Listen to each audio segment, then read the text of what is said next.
Morning, honorable members. I hope I'm audible. Morning, members and our guests. Yes, Chair, we are audible. Oh, thank you very much. Morning, Chair. Morning, Honorable Mdabe. I'm using my Morning, Chair. Morning, Whip. Morning. I'm Recording using in my. progress. I'll be using my phone because my other gadget have got a problem.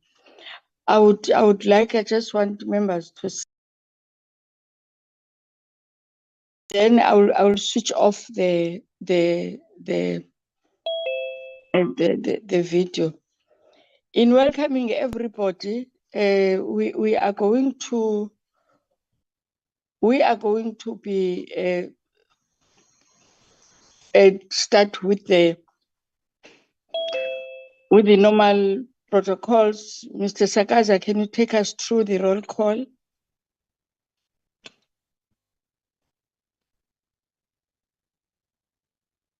Mr. Sakaza. Mr. Sakaz, is it myself or it's him that is lost? Hello, am I audible? Yes, you are, Chair. He is the one that is lost. Yeah, he's not on the platform. Can you hear me, Chair, now? Oh, we can hear you now. Yes. Okay. Thank you, please Chair. Chair, thank you and good morning to all the members. Chair, today we have yourself, the chairperson of the committee. We've got Honorable Mdabe. We've got Honorable Nonsele. We've got Honorable Bekrem. Can you hear me, Chair? Yes, we can hear you. I can hear you. Oh, okay. Because I'm looking at it's not showing now. It's not showing who is here. What is it not that is not showing? On the side, Chair, on the participants. No, the members that are in terms of what is on my screen now. On my screen, it's not showing, Chair. I was looking at them. It's honorable. Sorry, Chair. It show we have a problem with the load shedding also here. It's not showing the participants. Can I assist you? Can I assist you in terms of members that are here? Okay, yeah, Chair. Yeah, it's back, Chair. It's back. And then we have, Chair, we've got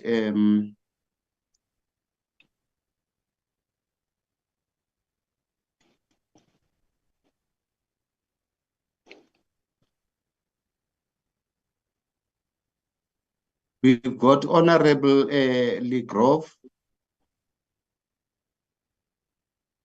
I don't know what's happening with this.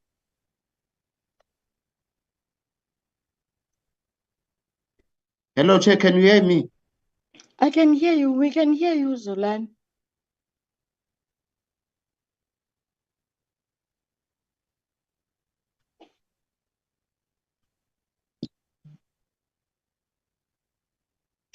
Are you still in the platform?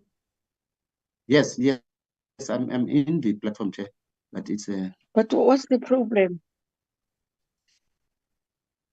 I said to you, can I assist you? It's Honorable Ligov, it's Honorable Mdabe in terms of members, it's Honorable Nonsele, it's myself. For now, it's Honorable Begram. Can I request one thing, Mr. Sakaz? You said Chair. you can't, your screen is not showing. And It's when I'm not showing, trying Chair. to assist, you speak when I speak, and you are creating a chaos in the committee. If you can't see who is in the meeting, I then said to you, I will assist you because I can see who is in the meeting. So don't speak when I'm speaking, please, for the sake of the decorum of the meeting. Those are the members that are in the meeting. We've got a DM. And I will then, in terms of the staff, it's yourself and Honorable Ngobo. Those are and Mr. It's Mr. Ngobo, Mr. Mkwena, and yourself that are in the meeting. If you are still having a problem with the screening, can I then request our guests not guests, the department, DG, I think I saw you here. Can you please take us through who is here in terms of the department? Good morning, Chair, and the honorable members, my colleagues from the CCMA, Nedlac, and Productivity South Africa. Chair, we have from Nedlac, we have the Executive Director, Ms. Lisa Seftel, and we have Ms. Nosipo Ngema, Ms. Nobuntu Sibisi, Mr. Tumisani Numalo, and then we have Ms. Moiponi Mulete. And from the CCMA, we have Mr. Cameron Rajana, Mr. Tembeni Nganana, Mr. Nkosinati Nkosi, Ms. Anna Mukhadinyane. And from the Productivity South Africa, I have not seen the CFO, but I'm assuming that he's going to join in now. I have Mr. Sam Murotoba, the TTG responsible for public employment services. I have Mr. Tando Wababa, who's the PLO, Ms. Onkem Cho, who's the Chief of Staff, Mr. Lumkom Tinte, who's advisor to the Minister, and Ms. Matapelo Mataboche from my office. And those are the people that I can see, Chair, for now. But the Productivity South Africa colleagues will join in. I don't see them.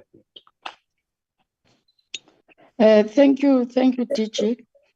Chair, on the issue, I took it that the CPOs will not be attending because this only deals with the entities. Thanks, Chair. No, it's fine. But we would have loved if they just have a feel and an understanding of what is happening in entities. I also see the secretary to the chair, to the office of the chair, Ms. Mabindisa, who is also in the platform. Mr. Sakaza, do you still have a problem? I think now, I'm sure you are sorted out. Chair, I am, through you, Chair, I am trying to be sorted out, but I'm trying to make them a co-host so that they can be able to flight the presentation. I'm trying Matapelo and Mboni, Chair.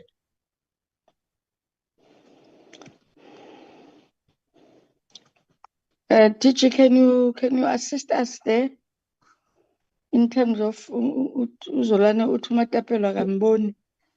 Who can be the co-host? Matapelo is here, Chair. Matapelo, please be the co-host. Funeka ndimfake DG Please, she's in the meeting. She's here, I can see her. Now ndiyambona okay. Make co-host.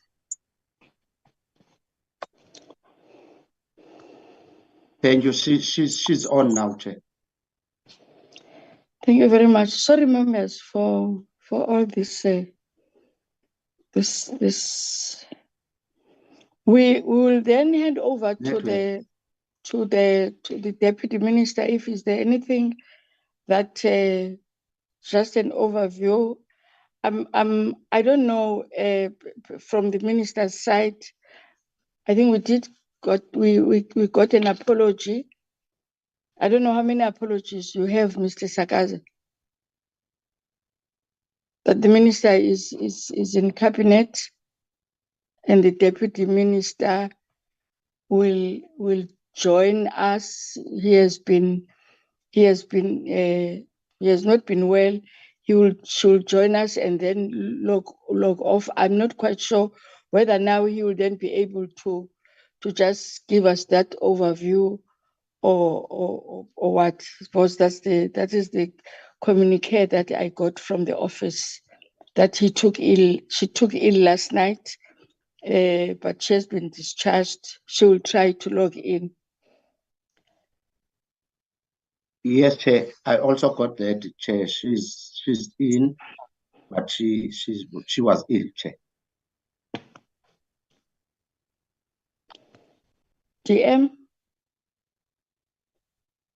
if she is then unable to, she has not joined yet. okay. Yes. Richie, can you ask? Chair? I'm handing over to you. If there is anything that you want to just put before the entities make presentation, or should we allow entities to make presentation and then you will come last? I think let's do that, Chair. Okay, Yes. okay. We'll hand over. Now it will be the CCMA.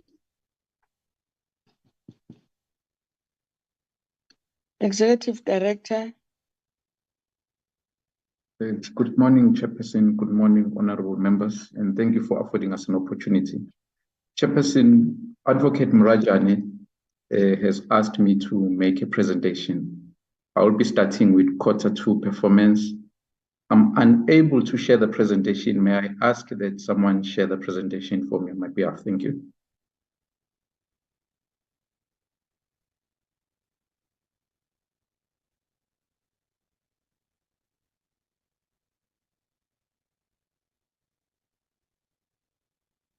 Through you, Chair. Through you, Chair. Yes, Mr. Sakas.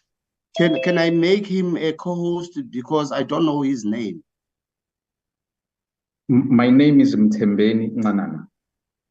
Okay, I'm going to look for him and then make him a co-host, Chair, to be able to. If you could just share the presentation, I would greatly appreciate.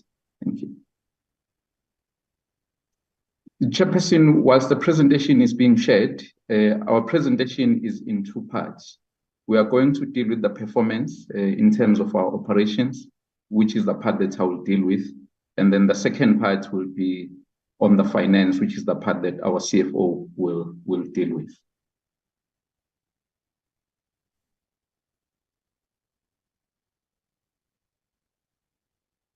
I'm just waiting for the presentation to show on screen.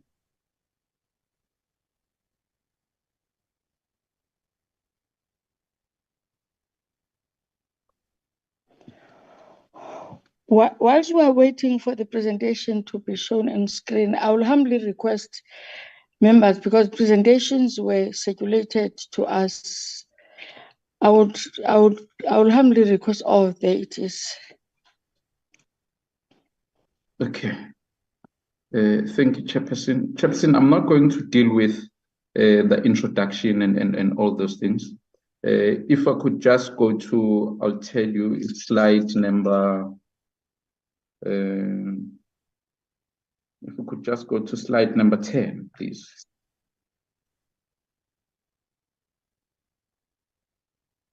Thank you. On this slide, Chairperson, as I've indicated, we're dealing with Q2 non-financial results. If we go to the next slide, which is slide number 11, we have two legends, the green and the red, green denoting that we have achieved, and the red denoting that we have not achieved. What we've done, Chairperson, we did not put an amber. It's either we have achieved at the set target or we have not achieved at the set target. When we go to the next slide, you will note, Chairperson, that for the quarter under review, which is quarter 2, we had 18 planned targets. We achieved 15. We could not achieve 3 in quarter 2, and we're sitting at a performance of 83. I must indicate, Chairperson, where we have not achieved a target, we did make up for those targets. When we present the quarter 4 results, Chairperson, or the annual results, you will see that we have achieved significantly. When we look at quarter 2 compared to quarter 1, our performance improved from 78% to 83%. And now, Chairperson, let me zoom into the targets that were not achieved in quarter 2. I said it was 3 targets that were not achieved in quarter 2. The first target that was not, in fact, I must indicate, Chairperson, the reason they were not achieved, it's not because work was not done. Work was done, but in terms of our technical indicators, some of the work that was done could not be verified technically, but that work was done. And the first target, it was a target that had to do with human resource plan being implemented. The second target, it had to do with positive rating on participant evaluation forms. Those are the interventions that we offer to our users. And you'll see in the following slide, Chairperson, where we deal with our interventions throughout the country. And then the third target, Chairperson, which is found on slide 16, is a target that deals with conciliable cases heard within 30 days. I must indicate, as you see the 0 there, Chairperson, the amount of work that was done was 99.72%. But that work at that stage in quarter 2 could not be verified because of how we crafted our technical indicator. But work was indeed done, Chairperson. Chairperson, if I go to slide 20, you will note in slide 20, Chairperson, that there was an increase of 10% referrals compared to the previous quarter, which was 43,129. It does show, Chairperson, that our users, they are interacting with the CCMA at various levels. When we look at the highest referring sectors, you will note that 18% was professional services or business, with mining at 4%, Chairperson, and we have 15% for security and safety, Chairperson. Chairperson, I'm not going to spend much time on the dashboard, which is our dashboard. We spoke about the increase in terms of the cases. Our postponement rate remained at 6% with a high settlement rate, Chairperson, and our certificates issued, it's 295. I'm not going to spend time on those ones, Chairperson. And then the next slide, Chairperson, which is slide 22. Earlier on, I spoke about our outreach programs. These are the numbers of our outreach programs that we did for the quarter. In terms of the capacity building initiatives, we had 184. In terms of the outreach activities, we had 374, which was planned for the quarter. You will note, Chairperson, in each and every province, there is a presence of the CCMA. At this point, Chairperson, I'm going to ask the CFO to deal with the financial results. Then Chairperson permitting will then deal with quarter 3. Thank you, Chairperson.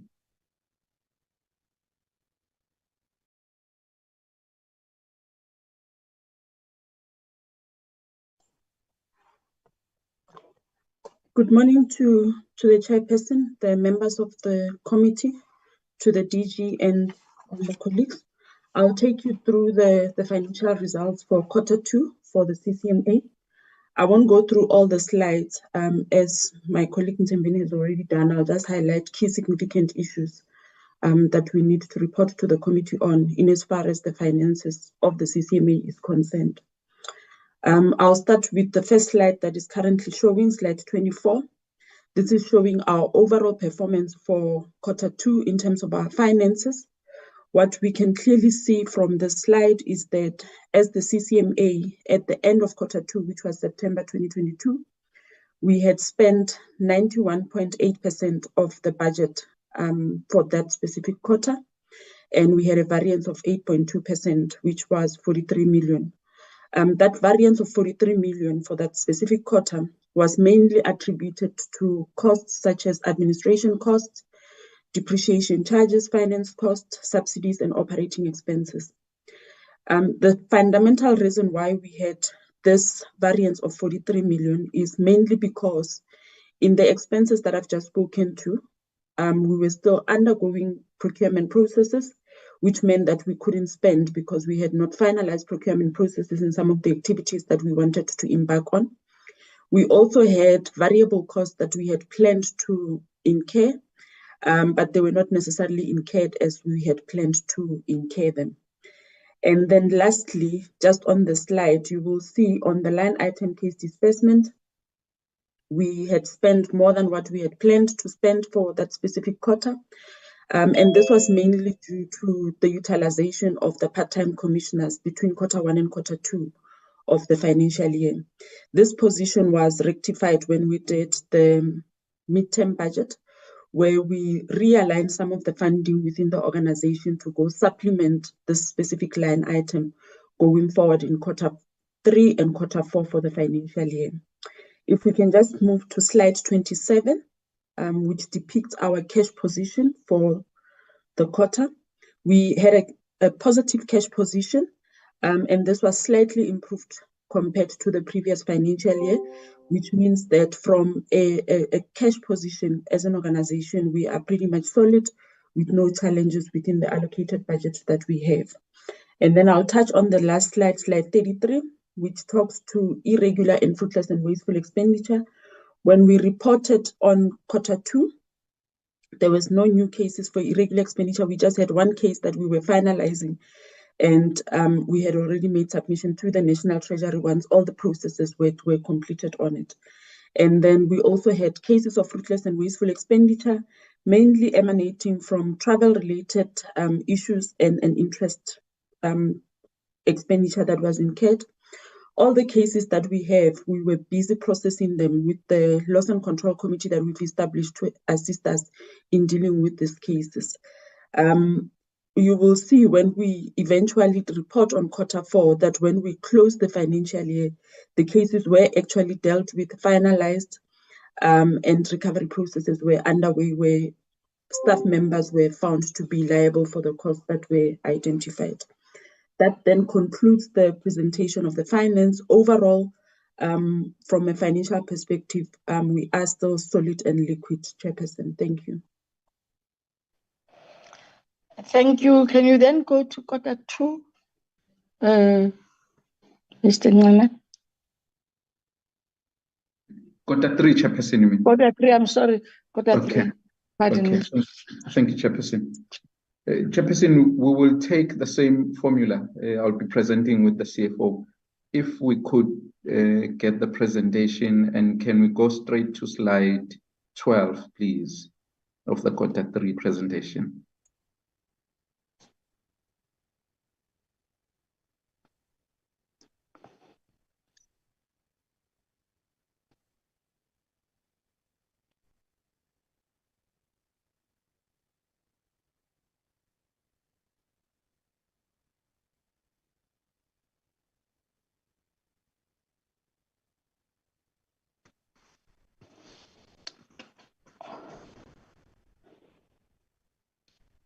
If there is a challenge for now, I want to may I propose to members that we go through our okay. This thing takes long. All right. Maybe I'm a bit impatient. Fine, over to you. Thank you, Chairperson. Chairperson, you will recall that, okay, this is not the slide 12 of quarter, let me see.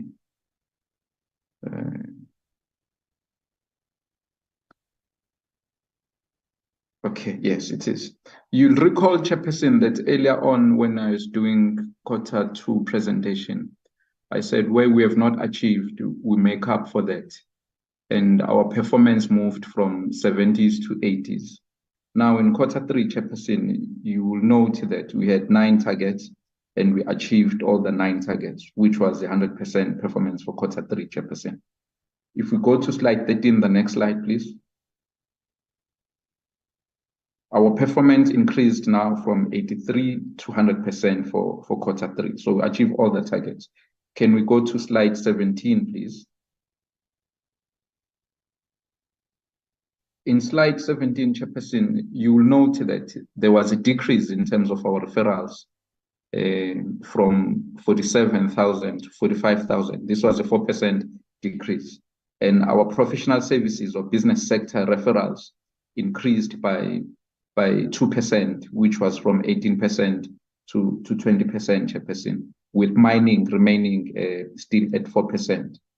Chairperson, if we go to slide 19, which is our outreach program, you'll also note our presence, Chairperson. This is the accessibility of the CCMA by the users. We have presence everywhere, Chairperson. We have those outreach programs. And at this point, Chairperson, I will hand over to the CFO to deal with the financial results. Thank you, Chair. Thank you again, Mthembeni. On slide 21, Chair, as you can see on the slide, what we have is the financial results for Q3. In this quarter, we had spent 95.5% of the overall budget for that specific quarter cumulatively. And you see that there is a bit of a shift and a change in terms of our variance that we have there, where things like case disbursement are no longer overspending as it was in Q3. And this is simply because of the realignment that we had done post Q2 for us to make sure that we redirect the funding to where it actually needs to be and for us to augment that specific line item. You will also note that we have noted overspending in items such as finance cost, loss on disposal of assets, and foreign exchange rate. The main reason why we are noting those losses in that period is we had started to activate the accounting activities that we needed to do in those line items earlier than what we had planned for. So the funding that is planned for those line items will actually be released at the end of Q4, which is year end. So the main fundamental reason, therefore, is we actually experienced timing differences in terms of when the activities were executed and when the spending actually took place. I will then also move to slide 24, which will just show us the cash position for the organization. And just like in Q2, our cash position is still very positive, with just a slight increase from compared to the prior year. And then lastly, on slide 30, which shows our irregular and fruitless and wasteful cases. On this slide, Chairperson, in Q2, we now had 2 cases that we were dealing with on irregular, and the cases were also attended to by the Loss and Control Committee. And then we also still had cases that we were dealing with in terms of fruitless and wasteful expenditure. And these cases were also still being attended to by the Loss and Control Committee. And where recovery needs to take place, once the cases are concluded, we do recover those cases. As I've said, when you look at Q4, when all of these processes that we needed to embark on were fully concluded and the numbers were now fully realigned, you'll actually get to see that most of these activities were finalized and recoveries taken place wherever recoveries needed to be taken place based on the recommendations and the outcome that we had from the Loss and Control Committee for the organization. That concludes the finance section of the presentation, Chairperson. Thank you very much. Thank you very much, Ma'am. I want to make, and my apologies, honorable members, I should have put this to the committee when we started, is that do you want us to get all presentations and ask questions, or questions every after a presentation? Can I get a response from members? Which one will be, which process will be more manageable? Honorable Mdabe. Thank you, Chair. Good morning to you. Chair, my proposal is that we get all the presentations and then enter into discussions after all the presentations have been made. Thank you, Chair. Thank you, Honorable Mdabe. Sorry, honorable members, are we in agreement with that proposal? Okay. that everybody is silent. I hope I'm not talking to myself. I'm audible. No, Honorable Chair. Oh, okay. Now we will request ED from Nedlac.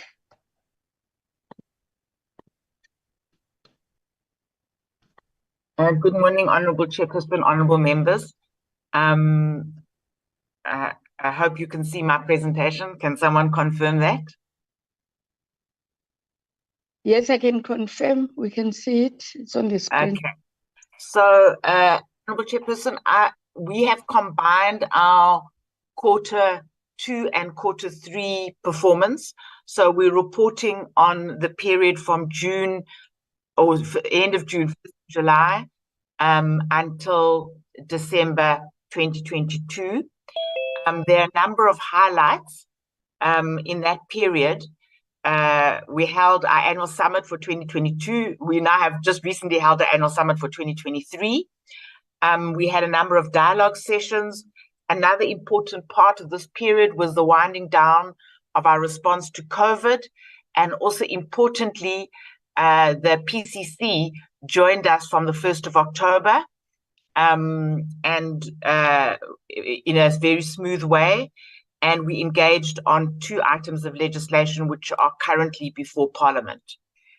In terms of challenges in the second and third quarter, this first matter has been an ongoing challenge around the tobacco bill. The Department of Health or the Department of Health is not traditionally seen as a department which produces regulation and legislation which has socioeconomic implications. But in recent years, that has shifted with the NHI bill, for example, as well as this tobacco bill. And the social partners have wanted it to be discussed in Nedlac, but unfortunately, we were not able to get alignment with the Minister of Health, and there was even an intervention through the Deputy President that was unsuccessful.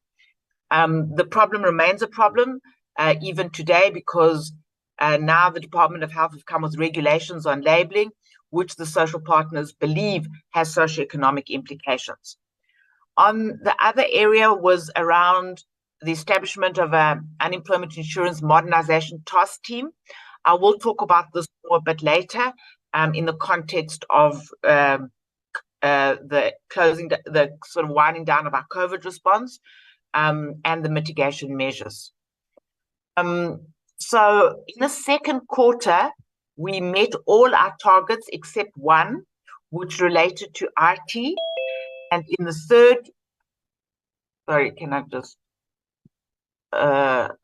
third quarter, we met all our targets. So the one target that we didn't meet in the second quarter related to when there is a problem with IT, do we manage to resolve that problem within the required turnaround time? We had a target of 100%, which was unrealistic, and we now have shifted it to 90%, and we are easily able to meet that target. Now to go to the key focus areas, and I'm going to talk about the economic unit and then the labor market areas. In respect of the economic unit, as there were a number of bills that were considered, or 2 bills, and there were a number of dialogue sessions. What we usually do in relationship to the budget is that we first have a dialogue session, which happened in August, and then an engagement on the MTBPS with the minister, which happened at the end of October. Then on the Trade and Industry Chamber, there were quite a lot of engagements on topical issues, localization, petroleum supply, including the closing down of refineries. The Department of Small Business came with a National Integrated Small Enterprise Development Master Plan. Members may recall that there was a threat that the Ashton canning factory in the Western Cape would close down, but there was agreement reached that it wouldn't, and there were report backs to Nedlac about that. And then we have a committee that reviews our trade agreements. Then on the areas of economic recovery, you can see again a lot of engagements on freight and public transport, mostly looking at this issue as a result of the shift in national rail policy on third-party access. In other words, private sector using the railway lines, as well as the ongoing problems of both PRASA and Transnet of vandalism, cable theft, and unreliability of the service. On the SME work stream, remember this was still last year where there was the announcement by the president about a bounce back scheme, and there was also an initiative together with Gauteng government on a SME crisis partnership fund, which were engaged on in Nedlac. You can recall that from July last year, there was a lot of anxiety and attention on the electricity crisis. So the Electricity Regulation Amendment Bill was considered, as well as a National Nuclear Regulatory Amendment Bill. There were dialogue sessions about how to unlock electricity generation, and the previous CEO came and presented on Eskom's energy crisis plan. We also got reports from Operation Vulindlela from the outcome of what happened at COP, and demand side management from Eskom. In terms of the labour market, there were two bills which I think are now before Parliament around the public service, which focus on how to enable and support the professionalisation of the public service, the Public Service Amendment Bill and the Public Administration Management Amendment Bill. We also started to engage on the Mine Health and Safety Amendment Bill, which I don't think has come yet to Parliament. In terms of the Labour Law Reform Task Team, a lot of activities and discussions, and I think by the end of the period, there were some agreements, but as indicated by the Minister at our annual summit this year, there aren't sufficient agreements in sufficient areas for us to have tabled amendments to the Labour Relations Act or amendments to the Basic Conditions of Employment Act in this term of government. But the focuses were really on efficiency issues, about labour court judges, registration, funding agreements of bargaining councils, and regulation of minimum service provisions during strikes.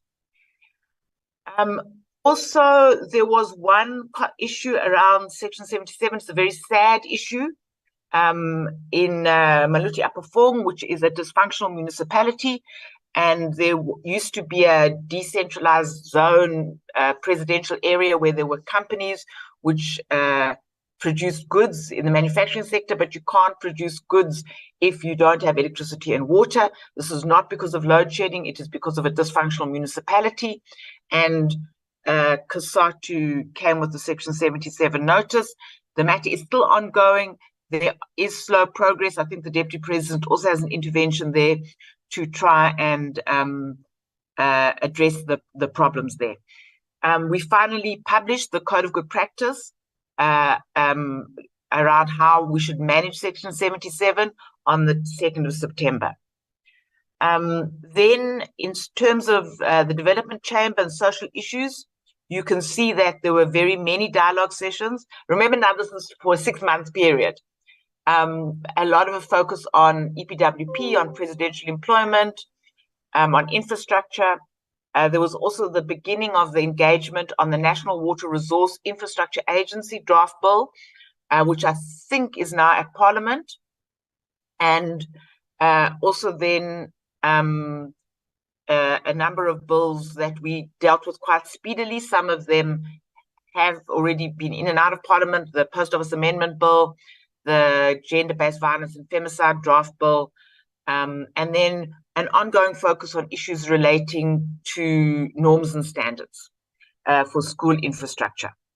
And then we also started a process with the Department of Higher Education and Training, as well as with the DPSA and the Deputy President's Office around a joint task team on human resources and skills development issues.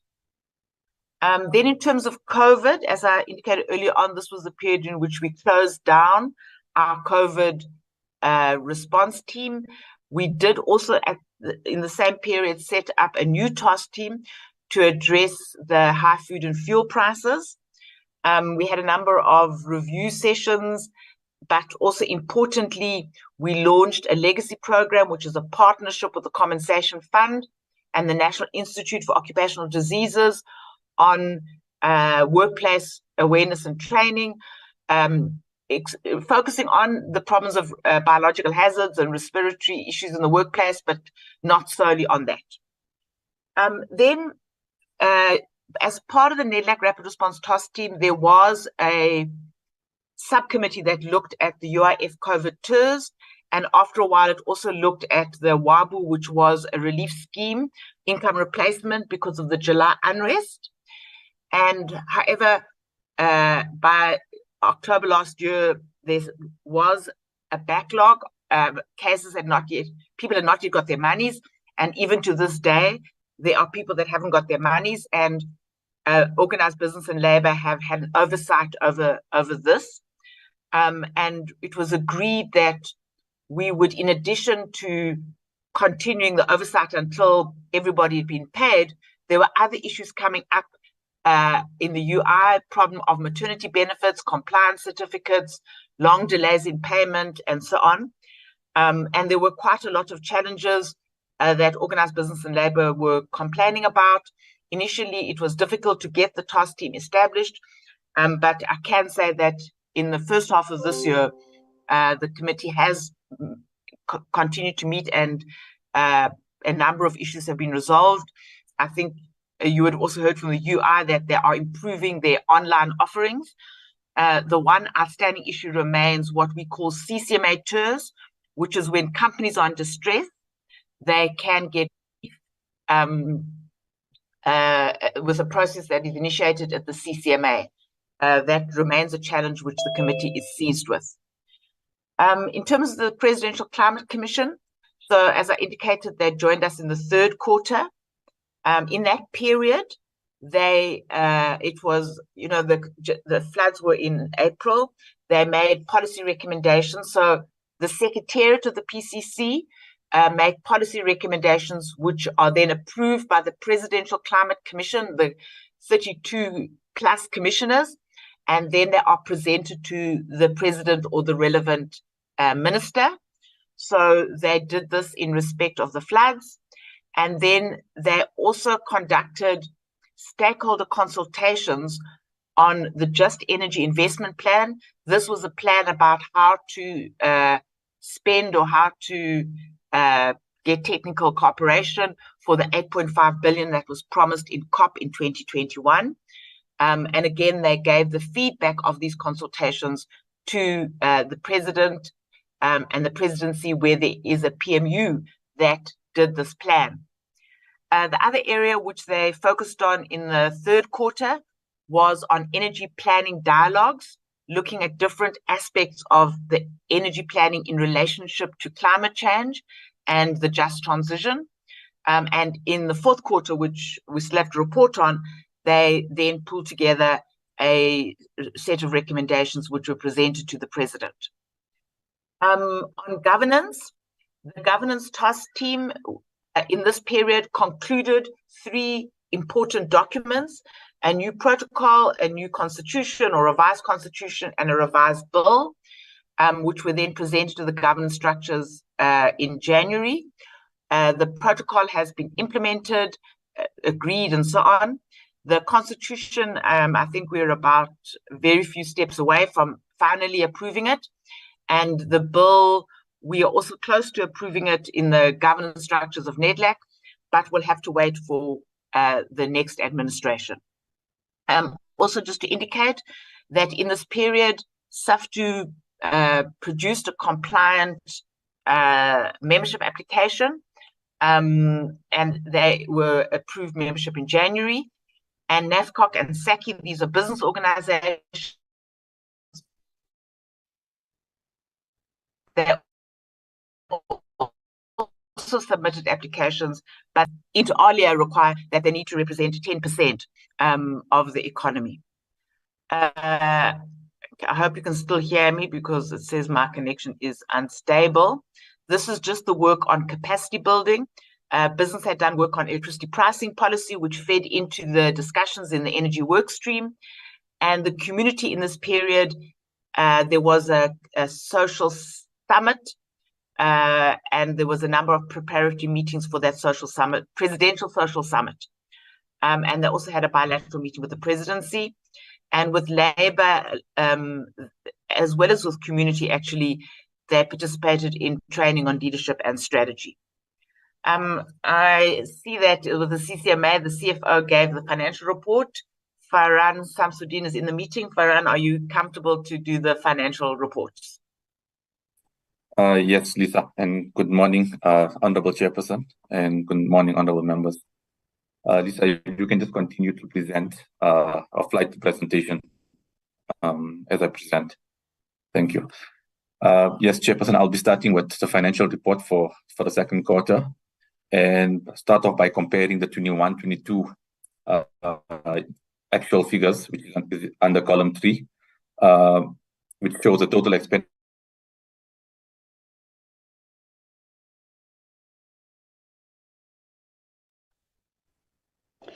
If your camera is creating an instability, you can switch it off.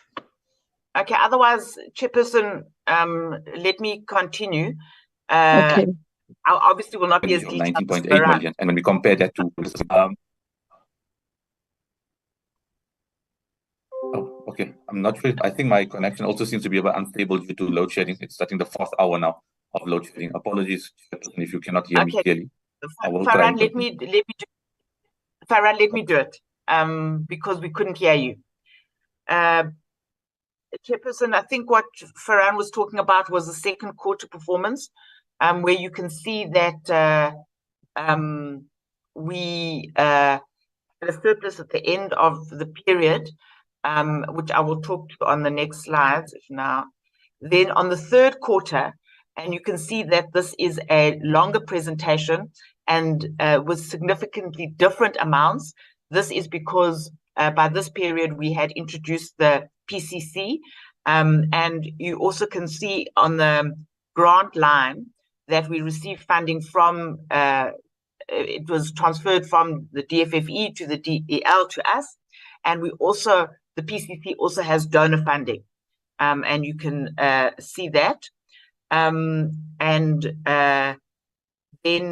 I'm going to just, this is now again the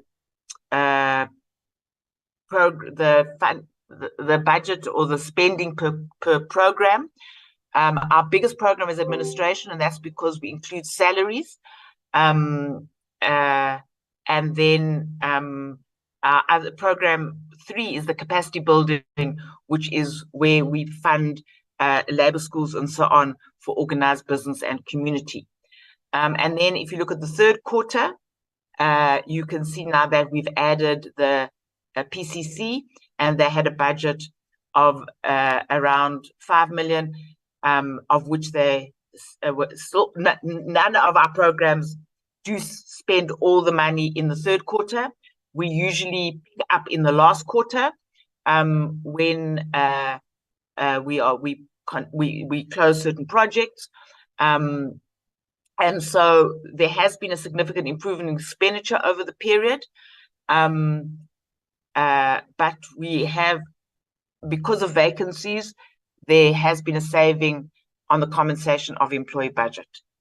Chairperson, let me end it there. Thanks. Thank you. Thank you. Can we then get Productivity SA, which is our last presentation? Thank you, Chairperson. Let me start by profusely apologizing that the Chief Executive Office of Productivity SA could not... Can we see your face? Oh, sorry.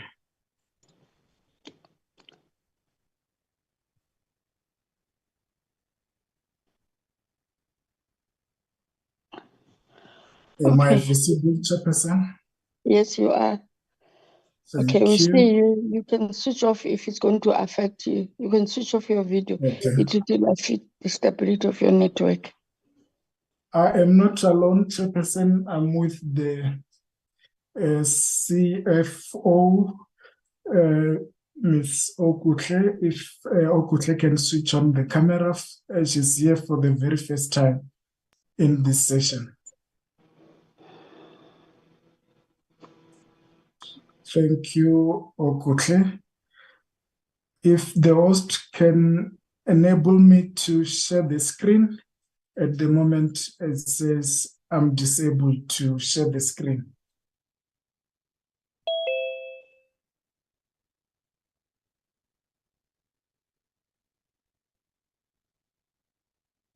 Okay, I see it's being shared on my behalf. Can we move to slide 11? I'm moving from the pretext that the submission have been read, so I'll just touch on some highlights. Slide 11, thank you.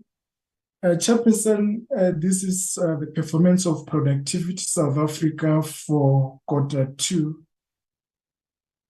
We can see that we have about 5 strategic objectives.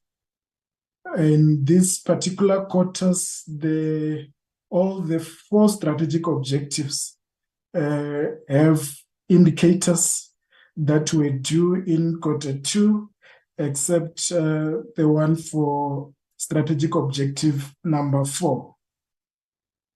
From the 4 strategic objective areas for Q2 that had indicators, the first 3 strategic objective 1, 2, and 3, productivity say delivered 100% performance in all those indicators. Where we could not achieve was with regard to strategic objective number 5, where we achieved 50%. And so we achieved 7 of the indicators out of the 8, which gave us an 88% performance area. I will then go to this area of non-performance in slide number 18. Slide number 18, please. This is where we've missed the target by 1. As you can see, we have a number of productivity awards and regional milestone workshop. We planned by end of Q2 to have conducted 5. We only managed to do 4, so we missed it by 1. And the key reason there was the collaboration with one of the key regional partners who were not ready for that event to commence in Q2. And the remedial action was to move it to the next quarter, so that we can catch up on that particular missing target. I would like to move over to slide number 24,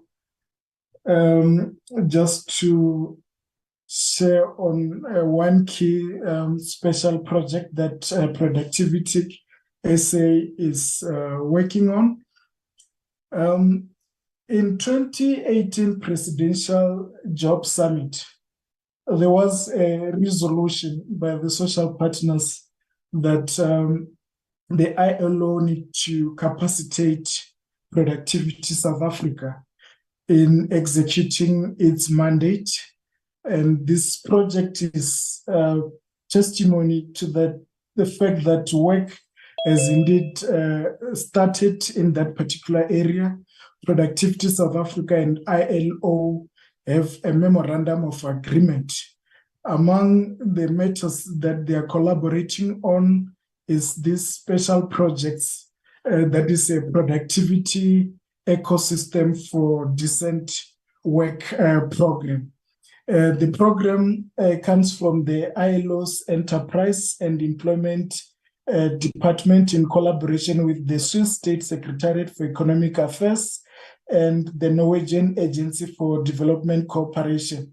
So we have been added as a pilot on top of the pilot that will be done in Ghana and Vietnam from 2022 to 2025. The aim is to achieve a lasting change by addressing root causes of low productivity and promoting the capacity and ownership of local and national actors, including the social partners.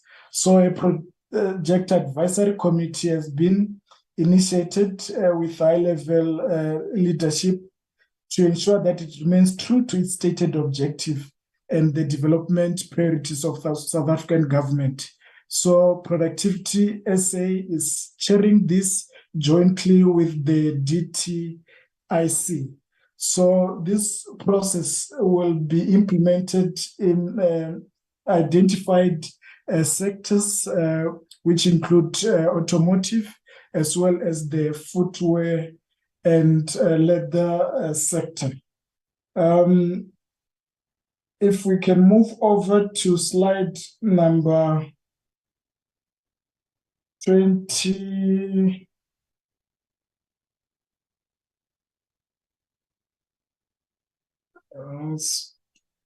Slide number 26, please.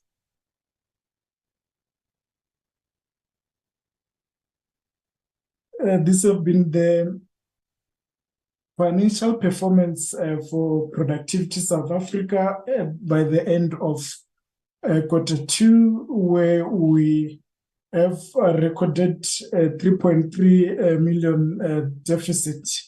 And so that has been the financial performance in that particular quarter.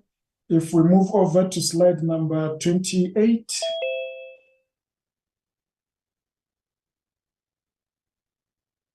Here we are giving progress on the audit findings, as well as the remedial actions that we are taking coming from the previous audit. The first one dealt with the issues of consequence management and processes that we need to strengthen, and indeed we have embarked on a journey to address that particular area through review of some related policies within that particular space. Number two has to do with the contract management, particularly with regard to the monitoring of suppliers.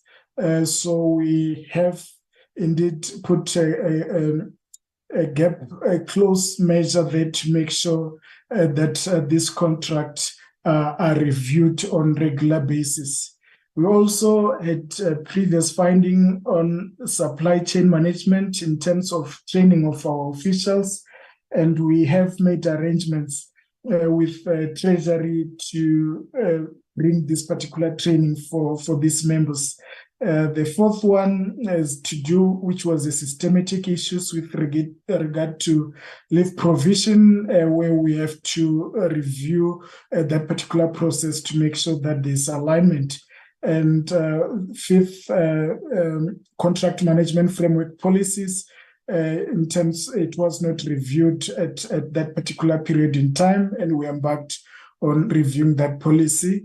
6 is related to 4 on which is systems with regard to leave, and particularly study, which we also received our attention. So for Q2, I will leave it at that. We can move over to Q3 presentation. Thank you.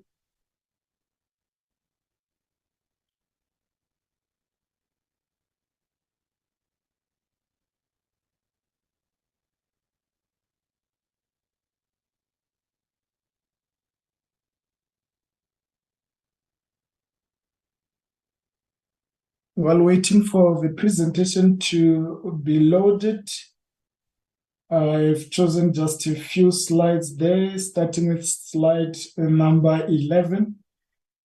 If when it's projected, we can go straight to 11 to save time.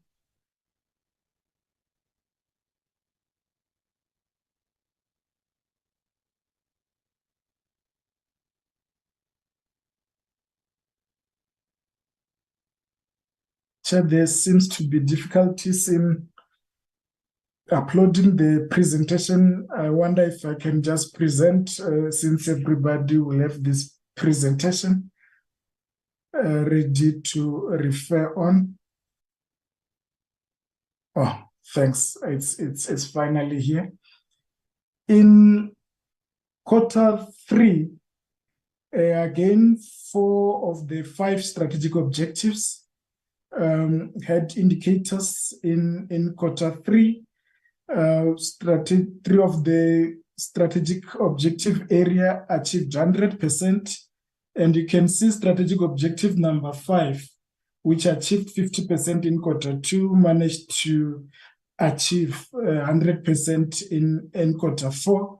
But we experienced a deficit in strategic objective number 2. If we can go straight to slide number 18 on the non-performance in this particular area.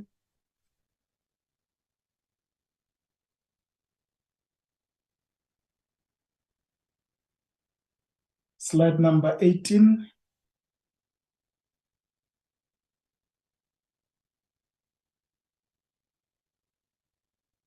Yes, that will be the slide.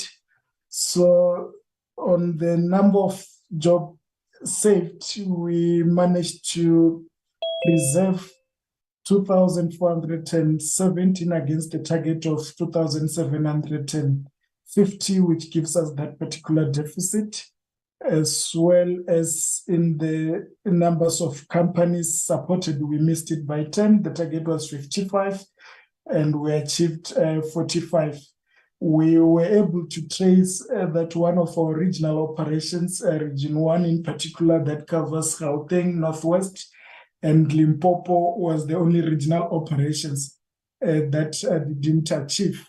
They had issues, capacity and capability issues, particularly relating to the leadership in that particular area. The remedial action that we took was to make sure that that particular leadership gap has been closed. And I can indicate to the members that indeed by Q4, we managed to achieve 100% overall in this particular area, which means our mitigation action did bear fruits at the end of the day. Slide number 27.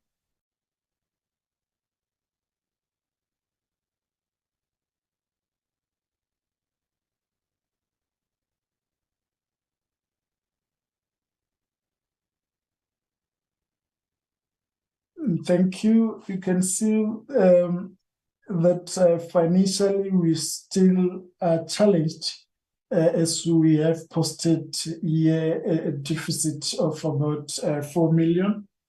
And with regard to the update on the audit outcomes, slide 29, I think it's not different from what I've said in the Q2 report. So I will end our presentation here. Thank you very much. Thank you, sir, and thank you for all presenters on the presentation that have been made. I'll now hand over to members. If there are any members who want to ask questions. Yes, Madam Chair, Michael Bagram. I see two people indicating. Mkhonto, Chair. Yes, ma'am. We'll take it this way now. The first is Honorable Kato, the second one is Honorable Bagram, Honorable Mkhonto, and the last would be Honorable Mdabe, in that order. Thank you, Chair. May I proceed? Yes, you may. Thank you. My question relates to Nedlac and the progress or lack of it by the Labour Laws task team. I want to know why progress has been so slow. We did read some comments coming out recently from Busa saying that Nedlac faced an existential crisis and that this was somehow related to the ideological positioning about Labour law reform. But I just wanted to get an inside track from the director about what the specific holdups are. What are the proposals where there is particular disagreement around? What sort of timeframes does she envisage for their potential resolution? And when would this translate into Parliament being able to take action? In other words, at what time in the future would Parliament be able to start thinking about legislating for some of these much needed reforms? And of course, I'm particularly concerned about the automatic extension of collective bargaining council agreements.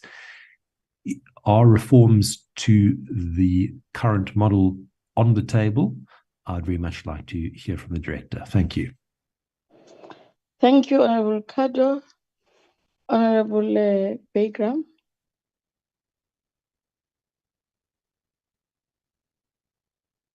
Bagram, are you with us? I am sorry, I was struggling to unmute. I apologize, Madam Chair. Thank you for giving me the opportunity. First to the CCMA, and look, I'm normally biased and must take that into account, but the CCMA has an excellent name, both with business and with the union movement, and yet they're struggling with money, and they have the ability to go out and do training and charge the business community. I know they started doing that and it seems to have petered out quite a bit. But my suggestion is that maybe they get a business manager and actually facilitate proper workshops, proper training. It could help all along, all of this, and put a lot of money back into the CCMA, because we also know that their budgetary constraints are affecting some of its functioning. We're starting to see a little bit of a problem there in its functioning, and I'm just saying that they could actually raise the money themselves without relying on money through the Director General.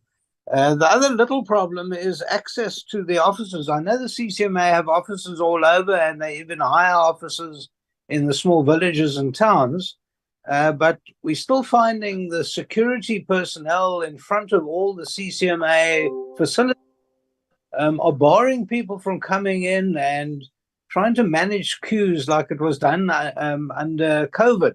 It was working so much better before COVID. Why can't we just revert back to where it was and not have that marred by the security officers?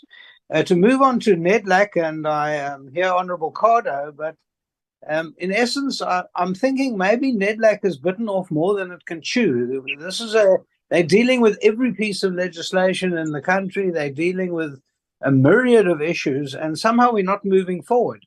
And I think they're being hamstrung to a large degree, and I'd like to hear the director's views on this, being hamstrung because they're talking about everything, from tobacco to transport, etc. And each one needs full-blown teams and hundreds of hours of debate. I'm not sure that they can handle all of this, so that's probably why we're not getting anywhere.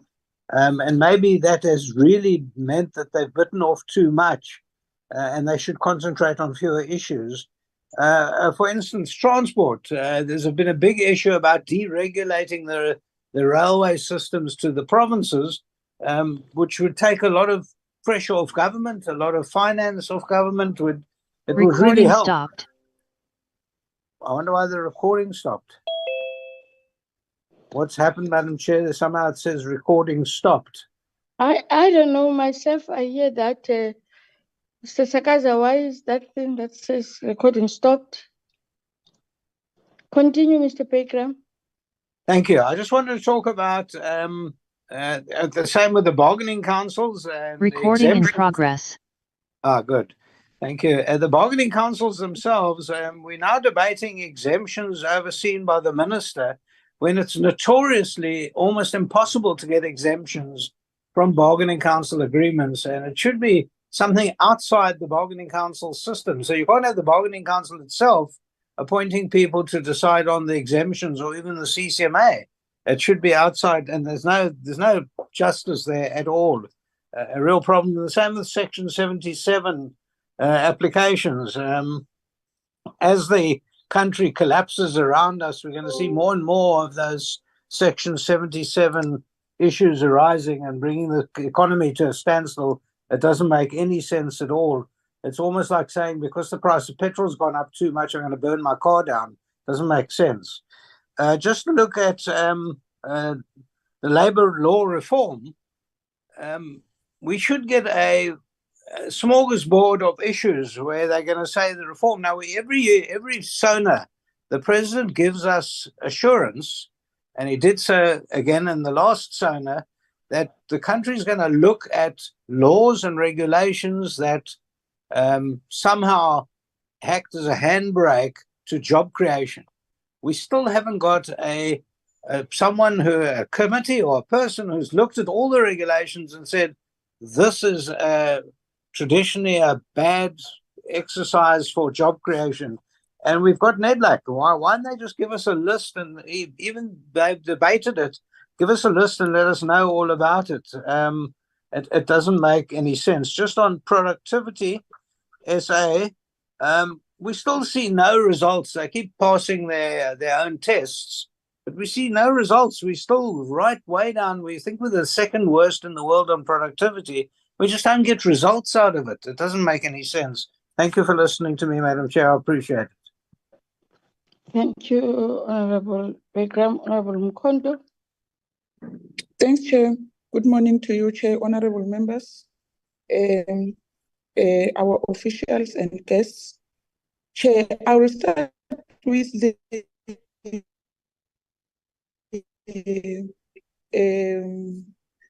productivity SA.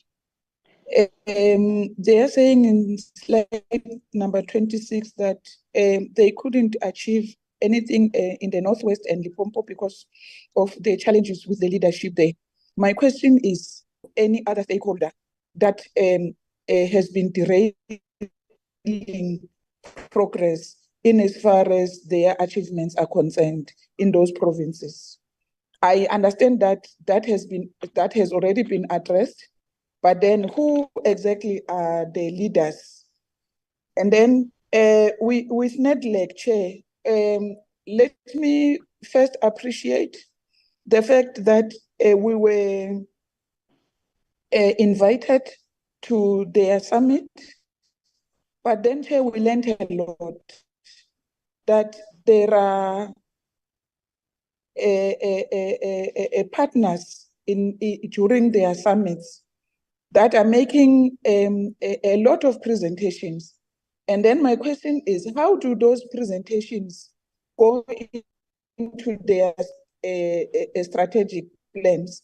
And because we must make sure, Chair, that these summits are not just a talk show. So I've been listening to their partners, and they were presenting a lot of things that, if they can be taken into consideration, we can have progress. And then, Chair, with the CCMA, the evidence couldn't be validated. Chair, what? Because they know that they have to come to this committee and report their performance. But now we are getting a 0% validation of evidence, and it's not for the first time. So, Chair, when is this going to be corrected, and what are their timelines in validating their evidence, so that they are able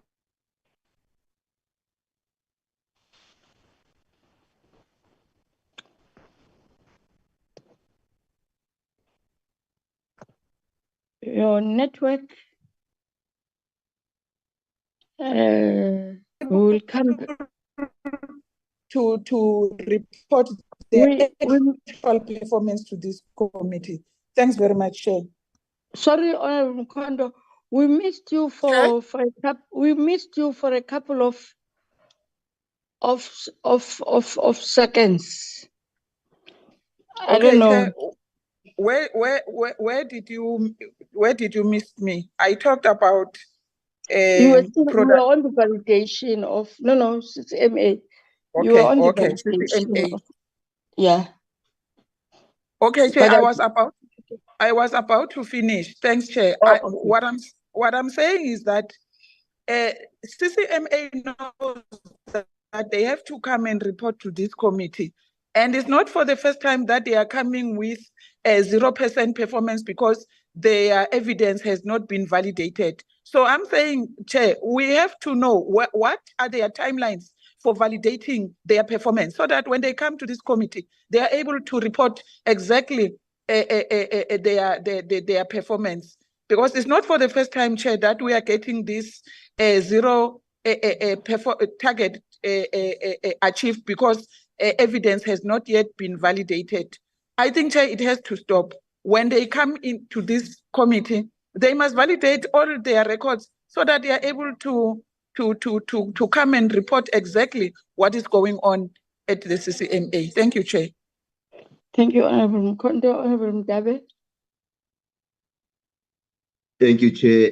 Good morning to you and the honorable members. Chair, my question to CCMA is on slide 20 in relation to the minimum wage. Are they aware of any exemptions, and which sectors are those that are affected by the non-compliance into the national minimum wage? And if they are aware of any exemption processes that those sectors have engaged on.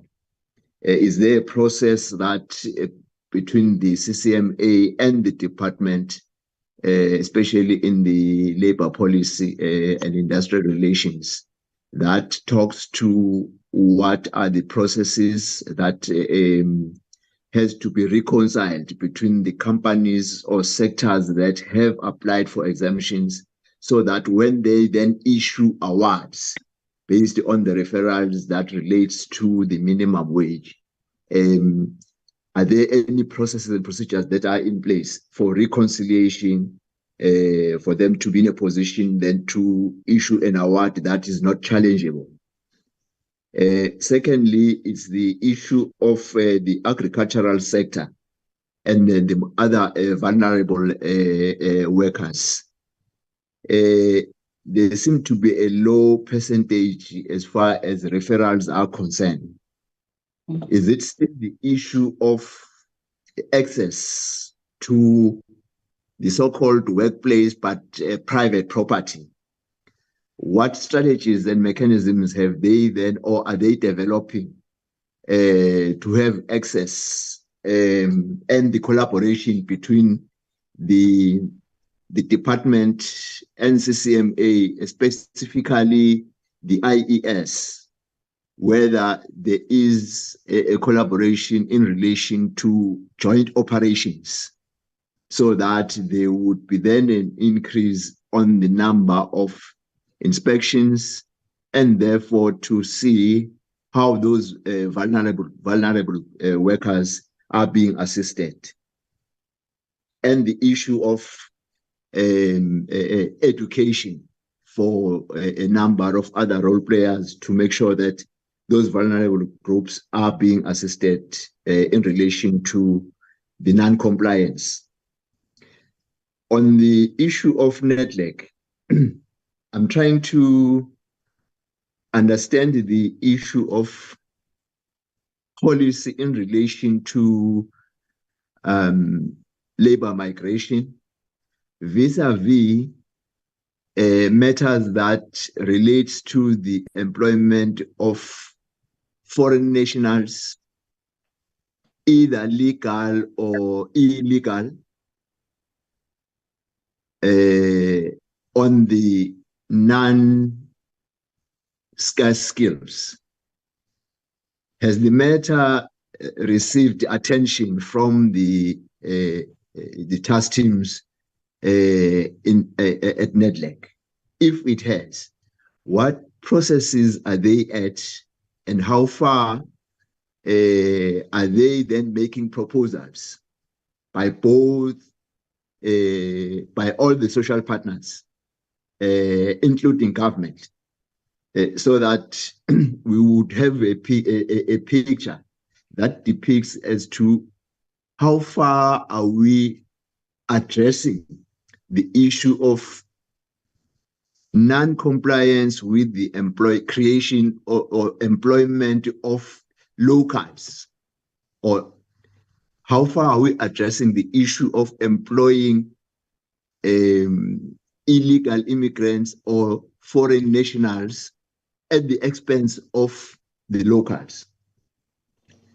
On productivity, SA Chair, there is a recommendation on the, I think it's the last slide. They are making proposals and recommendations. I'm not sure whether recommendation 2 does talk to the SMMEs as far as the relaxation on the issue of compliance with the UIF as well as SARS.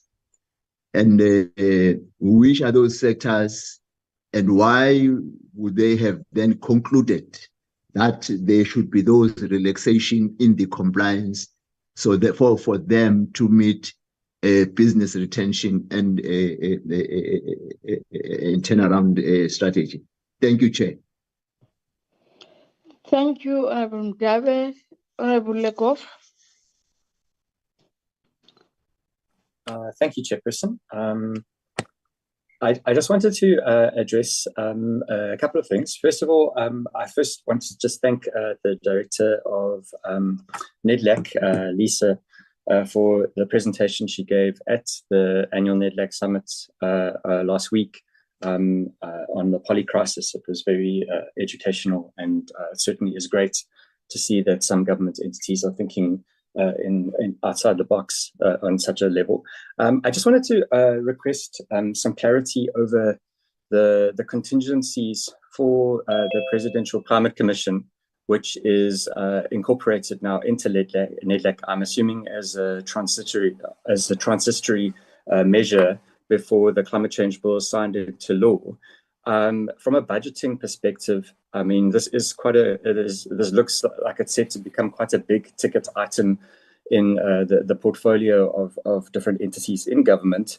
I just wanted to find out, in the event that the climate change bill is not passed in this period before the end of the 6th Parliament, are there contingencies to accommodate it and absorb that? Because it does seem like it's only a stopgap measure, not something that's designed to be permanent. So I just wanted to ask that. And then also, there is I think it's quite clear that from especially a Labour perspective, although we have an input into this, the Climate Commission does require oversight, and we're presently providing that by the looks of it. There was in the House on the 2nd of June 2022 a resolution passed to set up a joint steering committee on climate change, which would allow exercising oversight over these types of entities. I don't know if there would be any feedback available on what the status of that committee is, and whether or not there is an intention for Parliament to have it sit. Since we have oversight over that, I'd just like to request that. And then I'd just like to, with regards to the CCMA, in your presentation on slide number 21, I see that there are a number of, I'm assuming, arbitration cases regarding COVID tours. And I just wanted to know if you could expand on that and give a little bit more detail over what that refers to. The reason being is the COVID tours program is subject of enormous complaints. I get my email inbox filled every single day by these types of complaints. And I just wanted to find out what input the CCMA has in arbitrating over those types of issues.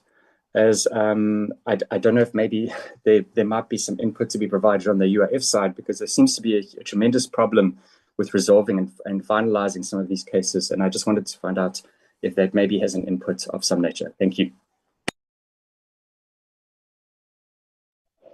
Thank you, Honorable Lekov. Honorable Dana. Thank you, Chairperson, and I apologize for joining a bit late. Chairperson, I just have a question with regards to the Tuja Capital Fund story. I see the Minister has received the forensic report, and I would just like to know, when will we get feedback on the investigation and the findings in the forensic reports with regards to the controversial 5 billion rand award to Tuja Capital Fund, where the chairperson of the board of the PSA is implicated. Thank you, Chair.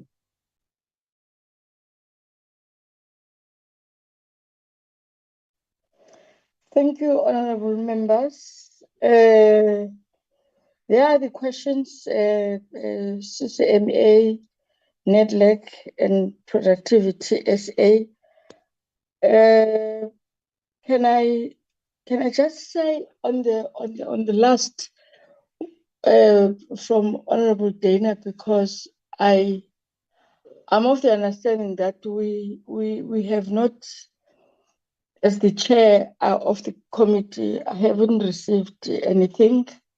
Will it not be proper for us to get a formal communique so that we are then able to attend to the matter, and that the department through the ministry will, after we have been informed, and then request them to come to the committee and make that presentation when time arises, because I don't think the people from Productivity SA that are in this platform will be in a position to be able to respond on that.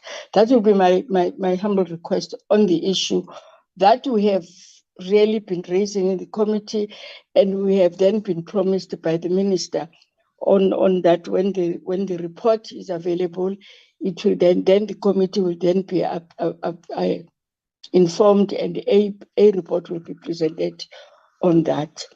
We will then request the entities to respond on questions that have been put to them by members in form of questions.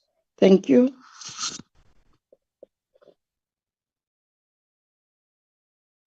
Whoever wants to start. Thank you, Chairperson from CCMA, if I may start, Chairperson. Okay. Okay, thanks, Chairperson, for the questions. I've noted quite a few questions. I'll be assisted by my colleagues from CCMA. Chairperson, let me start with the issue of access to offices, the security barring people from entering in. Post-COVID, Chairperson, we gave strict instructions that people who want to access the services of the CCMA should not be prevented to enter the premises of the CCMA. They are our users. Having brought this to our attention, Chairperson, we will ensure that it is addressed. We have provincial senior commissioners in each and every province whom we will urge them to ensure that users are not prevented from entering our offices.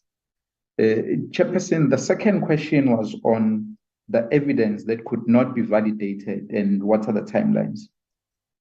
Chairperson, when we presented Q2 and Q3, I indicated that instances where we have missed a target because of technical indicator issues, we made sure that the following quarter, we do pick up on that. What we have done, Chairperson, we have impressed upon managers and those responsible, and we have put in place measures to prevent this from happening again, which include, amongst other things, Chairperson, active management by middle management to ensure that every work that passes through middle management is quality checked and there is diligence exercised, Chairperson.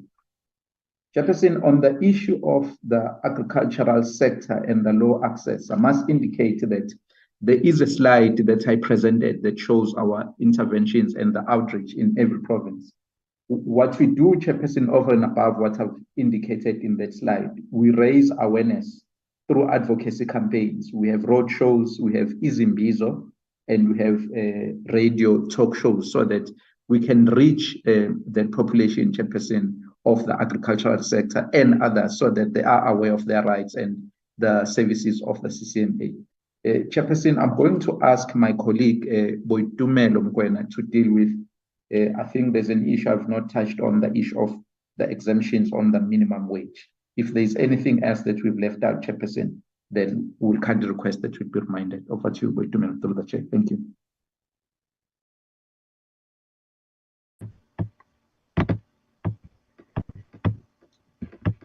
Thank you, colleague. Through you, Chairperson. Can I just confirm if I'm audible?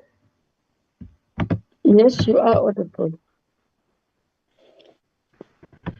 All right. But you can't see your face. Chairperson, on the question regarding the on the question regarding the awareness of exemptions, this is subject to information that statistics that we would have to request from the Department of Labor on which sectors have prevalence on the application of exemptions. What we deal with is the conciliation and arbitration of the non-compliance part. So where we do find that there are rulings accordingly, but on whether there are exemptions, that requires a statistical analysis, which is information that we would have to request from the Department of Labor. Thank you, Chairperson. Thank you. If CCMA is done, can Nedlac come in? Yes, thanks, Honorable Chairperson. So, and thank you very much for those important and interesting questions. I'll start with the questions about the labor law reform asked by Honorable Carter and Honorable Bagram. As I think was indicated by the Minister at the summit last week, I think some of the delay has been due to what we would say ideological difference. And I don't think it's a secret to say that there is an ideological difference between organized labor and business about what will create jobs and whether or not loosening labor law will lead to more jobs. And I think that's why many of the amendments under consideration are quite contentious and has contributed to the delays. However, I think I've explained before here that we've got different phases of the labor law reform. The first phase was dealing with proposals from organized business and labor. And I don't think, and I've asked my colleague, that business did make proposed amendments around automatic extension of collective agreements to non-parties. There are amendments about improving the functioning of the collective bargaining system. But what we are also doing now in Nedlac is a phase 2, which is looking at also the codes of good practice around dismissal and retrenchment, updating our labor law around issues around remote work, as well as non-standard employment relations, and possibly also considering amendments which would facilitate the just transition in terms of labor laws. So because Honorable Carter asked, what are the timeframes? So yes, we have missed this parliamentary cycle, but we do hope that when we come after this in the next administration, that there would be a very comprehensive package of labor laws. So it's our, and Honorable Bagram talked about smorgasbord.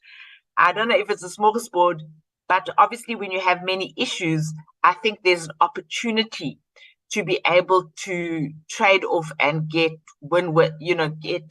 sufficient amendments that will improve the labor relations dispensation for all concerned. The other issue raised by Honorable Bagram was maybe we're doing too much. So I did notice when I was presenting, because we were presenting on 2 quarters, that it did look too much. And it is something that we are looking at about how to focus on less issues, but focus on them better. And yes, I don't think it's hamstringing us, but we are looking really hard about how we improve processes and to create additional value. Just on the Section 77, we are seeing, in fact, less disputes, which is not necessarily a good thing, because many people proceed with disputes without using the mechanisms of the law. And on the one hand, on the other hand, organized labor tend to use the same certificate multiple times because, issues like economic crisis are not easy to solve. Organized business has proposed amendments on Section 77 in the current set of labor law amendments. So we will see where that will end up. Then to Honorable Member Mkonto, thank you very much for attending the summit and for those words of appreciation. Even our internal reflection on the summit was that a lot of issues were raised. And in a sense, we see them going in three ways. The one issue is that the summit plays a role in socializing social partners and the public about issues. And I think we've definitely put the issue of responding to crisis situations on the agenda and profiled responses that are already happening, like in relationship to the logistic crisis and what happens on mines. The second thing is that one of the key jobs of the Presidential Climate Commission is precisely to enable a just transition, is to improve resilience around climate-induced crises. And I know they're working on a number of proposals in relationship to this, including the water issues, which the PCC Commissioner talked about. But thirdly, we will be going to our management committee to get, with the results of the summit and whether there would be a need for a further response from the Nedlac social partners, bearing in mind, I think, the points that were made by a number of speakers, including Dr. Suleiman, that government needs to lead in any climate response, but social partners need to come behind government. Then on the issue of labor migration, the Department of Employment and Labor, the Employment Services section, tabled a labor migration policy and amendments to the Employment Services Bill. Because the process has been long and the timeframes are short, the social partners agreed to firstly consider the Employment Services Amendment Bill. It is completed, and as I understand, it is now on its way to Cabinet and to the State's Law Advisor. So it is hoped that, I understand, Department of Employment and Labour DG can confirm that the amendments will still come to Parliament. They do deal with the issue of employment of foreign nationals that are legal in non-skilled positions and creates an enabling framework to set targets or quotas. There was not agreement in Nedlac on some of these issues, so I suspect that there will continue to be ongoing discussion in the Portfolio Committee when it comes to the Portfolio Committee. Then to Honourable Le Goff, on the PCC.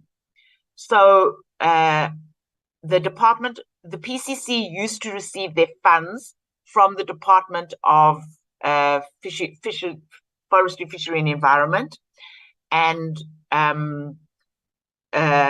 now receive their funds from the Treasury to the Department of Employment and Labour. So we signed a memorandum of agreement, Employment and Labour and DFFE, for a 3-year period that would guarantee that the funds would come. And there are also wordings in that agreement that this is a transitional provision. So I don't think that there would be a problem that even if there's some delays in the climate change bill, there would still be funding from National Treasury through Nedlac to the PCC. So we have made provision for that, contingency for that. I think the issue about a joint steering committee, a joint standing committee on climate change, I can't really address that. And I did check with the PCC, with Dumisani, and he also is not aware of this. I am sure that this committee wouldn't have a problem if some of the PCC deliverables were also reported to a joint standing committee, if it was so decided that it should be set up. Honourable Chairperson, I hope I've answered all the questions. Thanks. Thank you. PSA. Thank you, Chairperson. Thank you, honourable members. The first question or comment I've noted is from Honourable Bagray. Is talking about the results, and is highlighting that we keep on passing our own test, but we see no results. Perhaps, Honourable Bagray, I have to start by apologizing that in my presentation, I didn't go through the entire presentation. I've selected just synopsis out of that presentation. And indeed, on the issue of results, you are very much correct.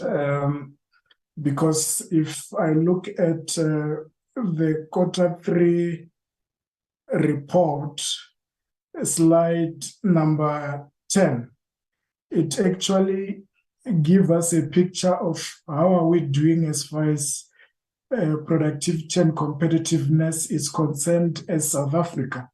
So in the very first bullet, we highlight that indeed our competitiveness is low.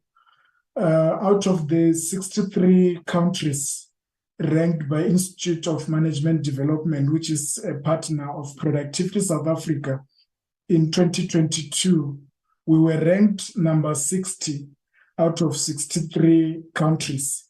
Therefore, our results are not satisfactory.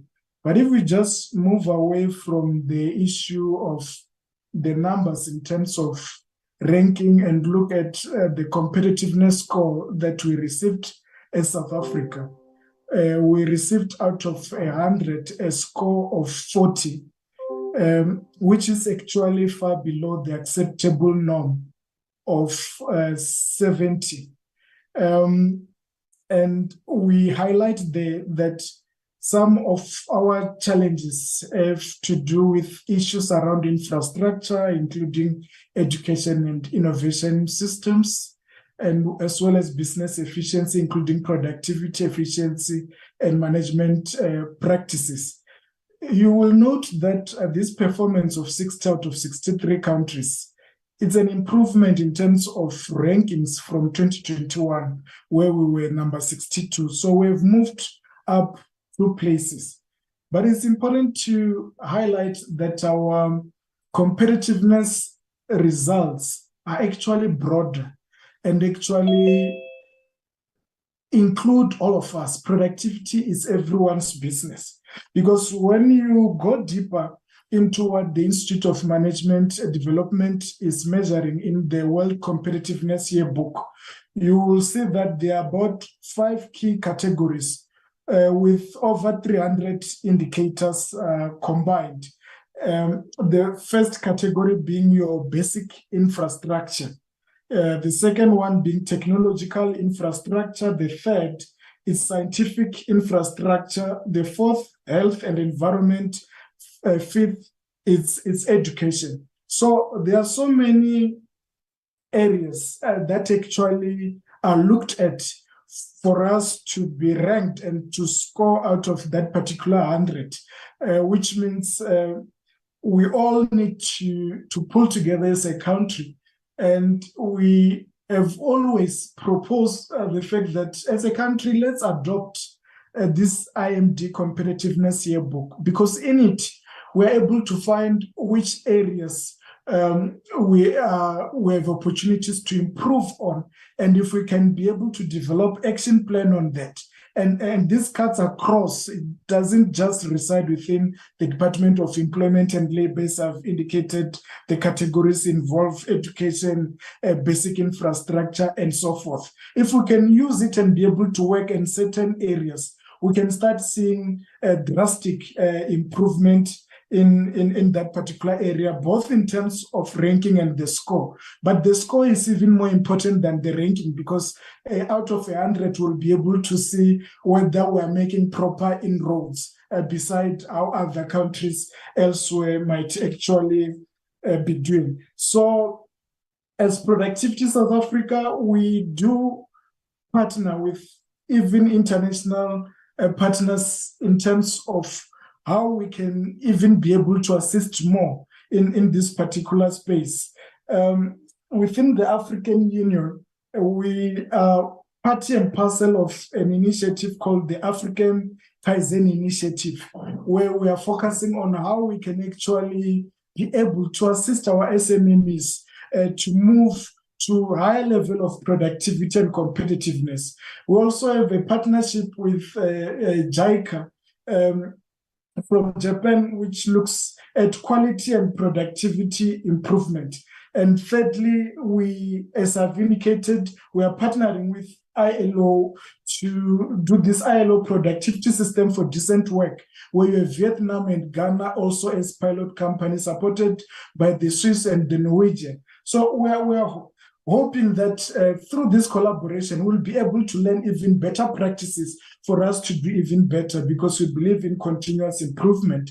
I think we are also involved within the BRICS Employment Working Group, where we are looking at a possibility of a productivity improvement, decent work project or with the other BRICS countries, so that we can be able to share lessons across with our partners, so that we can be able to do better also as a country. Honorable Mkonto highlighted the issue of partnerships where we didn't deliver at a particular quarter. Indeed, the stakeholders that we have are within the economic cluster. So we'll have partnerships with your economic development and tourism in general in all the 9 provinces, as well as the entities within the economic cluster, to make sure that we are able to deliver on that particular area.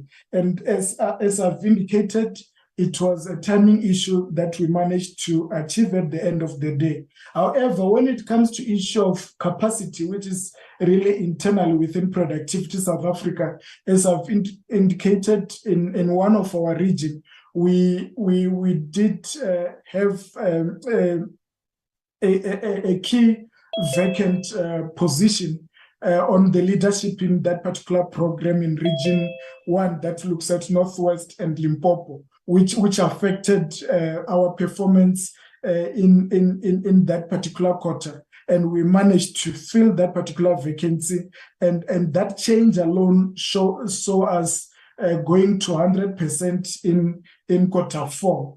So that problem also have been resolved.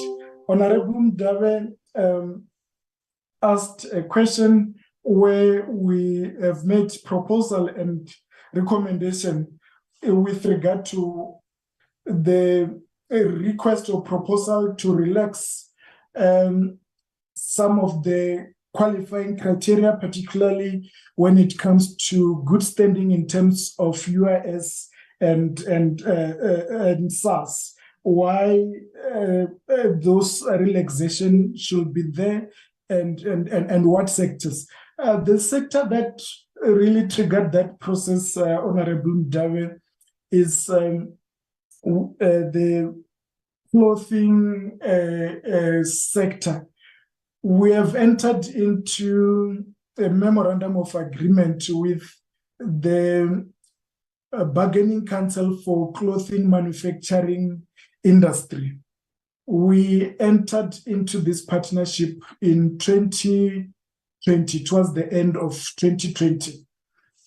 We then looked at how can we assist more of the SMMEs in that sector. One of the first barrier that we came across with regard to the business turnaround and recovery program was one criteria where we were looking at businesses that employ a minimum of 20 employees.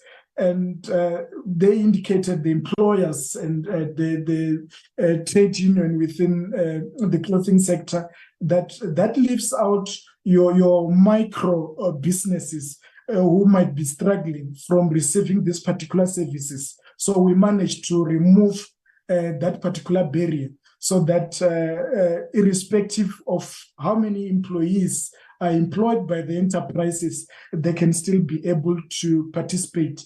But what we noticed further down the line was that the intake or qualifications of SMMEs was not improving as anticipated. And we found that most of the applicants were actually struggling when it comes to compliance in terms of SARS and UIF, or let's say tax in general, which is a requirement. But of course, in line with PFMA, we cannot wish that away. So our proposal, Honorable Mdawe, is not to actually take that away. We are coming from the angle that businesses, especially small businesses, in fact, if it's approved, it will be across all sectors. When they are going through distress, financial distress, one of the symptoms that we start seeing is that their cash flow is so tight that they start failing to meet some of their obligations with their creditors, with their suppliers. And some of the time, they end up compromising on the taxes in general.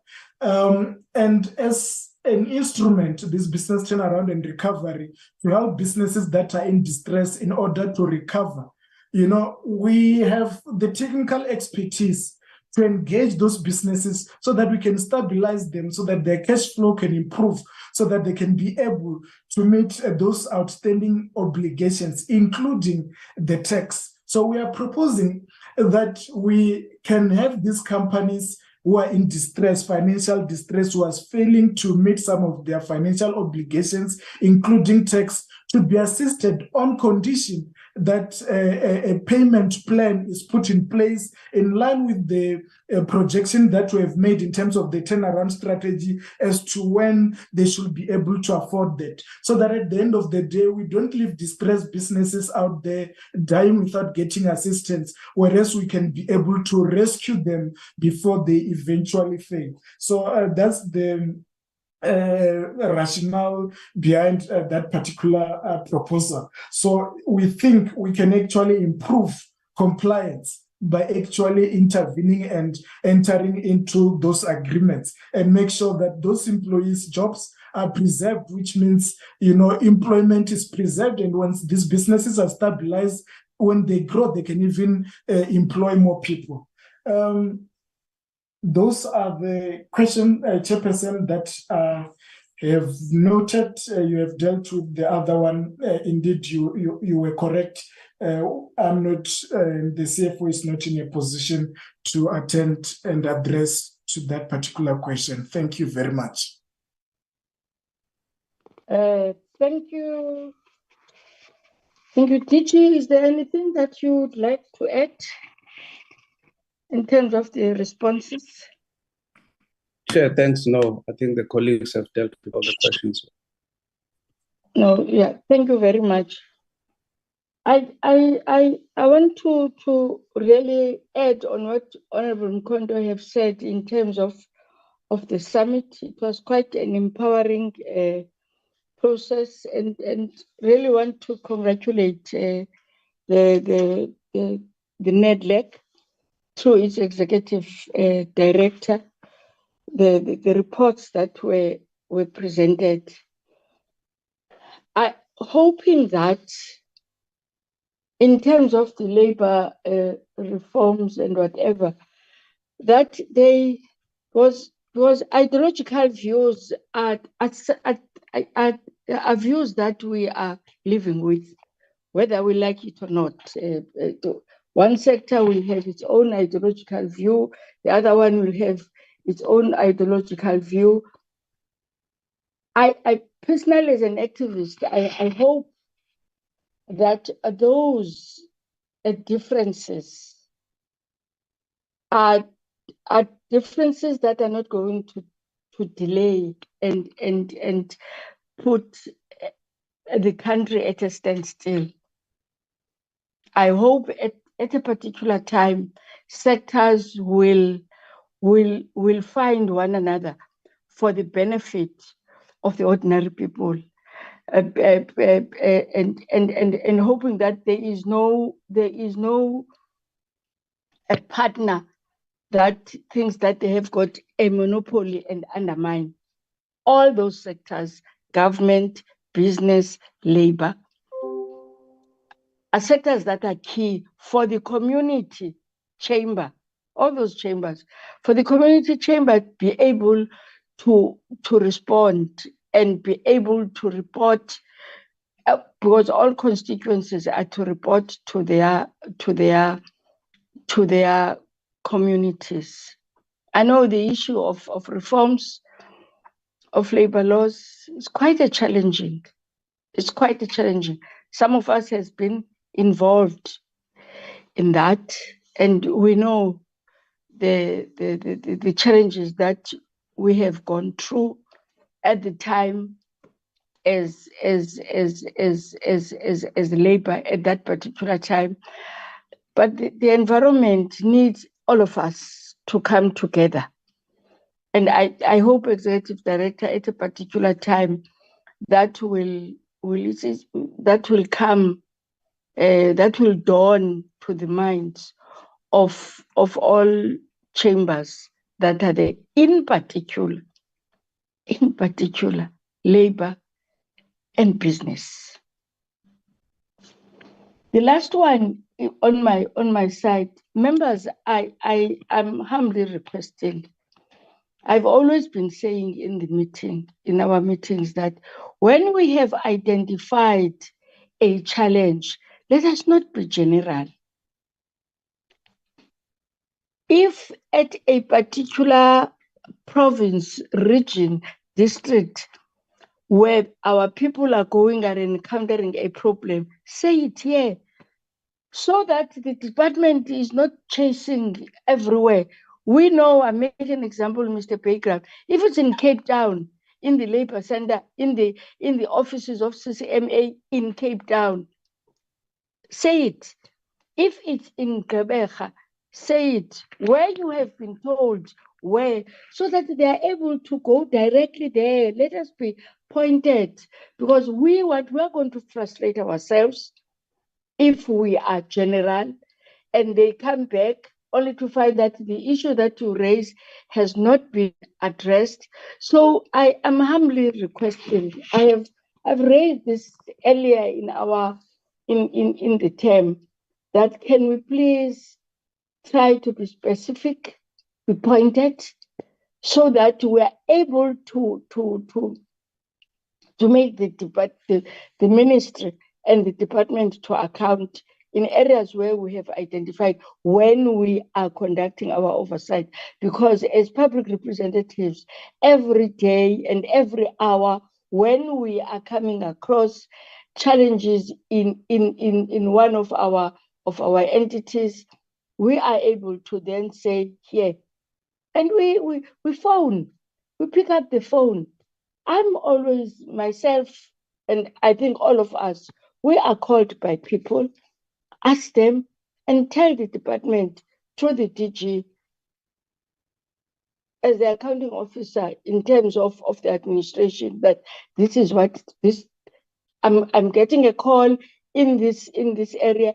A person is saying, I'm here. I think that's what I think one of our members who are very good in doing that, in terms of saying here, it's Honorable Kondo. DG this cry of tells people not being paid. We are, all of us are receiving calls day in and day out.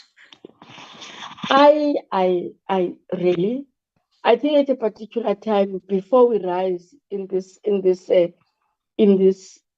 term, it's not something that we will have to take it over. It has to spill over to the 7th administration at a particular time. I want to recommend that at a particular time, we must then be taken through what exactly is the problem. Are some of the people taking chances? Are some of the employers, are they really, have they messed up in this process? Because all the calls and the information that some of us are receiving, I will talk about myself, is the challenge of at the workplace. Workers saying, we have applied, we have done this, the employer is not coming to party. Others have given up. Others have just called, send SMSs or WhatsApp or emails to say, we have given up. We don't know. So there is something that is to be addressed. Lisa, I don't know whether through your chambers in Nedlac business, and it's about time that we if we get, because I do get information that I was working at this particular firm or company. I have not, it's about time that we are going to name and shame them. So I hope DG and the executive directors, in particular, in terms of Nedlac, where the employers are represented through business, this thing must be addressed. It is not fair. At the end of the day, people are going to blame government, when in fact it's the private sector that is messing up our people. It's the private sector that is not honest to ordinary workers. It's private sector that some of them have taken the money and not give it to workers. And because private sector is not named and shamed, it's running away with murder at the expense of our ordinary people. So I thought this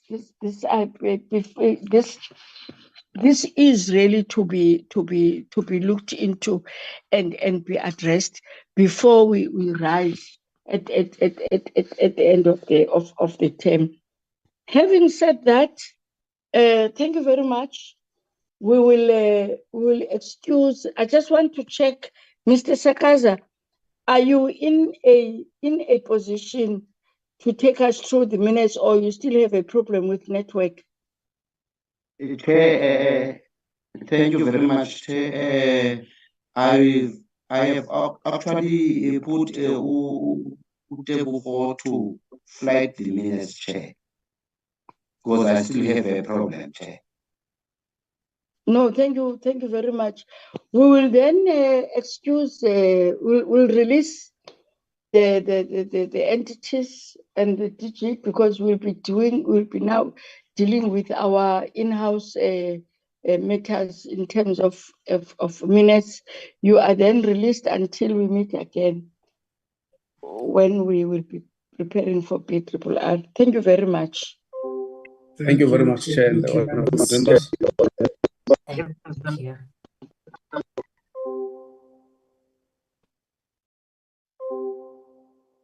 Can he then prepare? I hope the researcher is ready and prepared to take us through the minutes.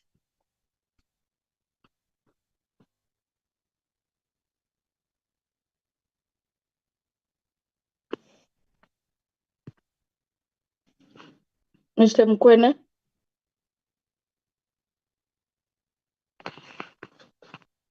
I think I'm prepared.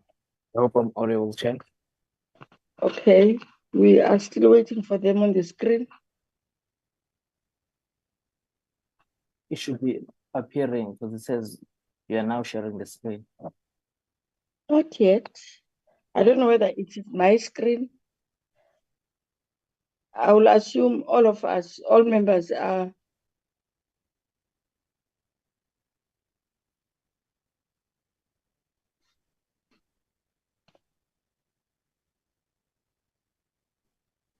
Is it myself or everybody is not is? Through you, Not Chair, appearing, Chair. I'm listening to Tebo.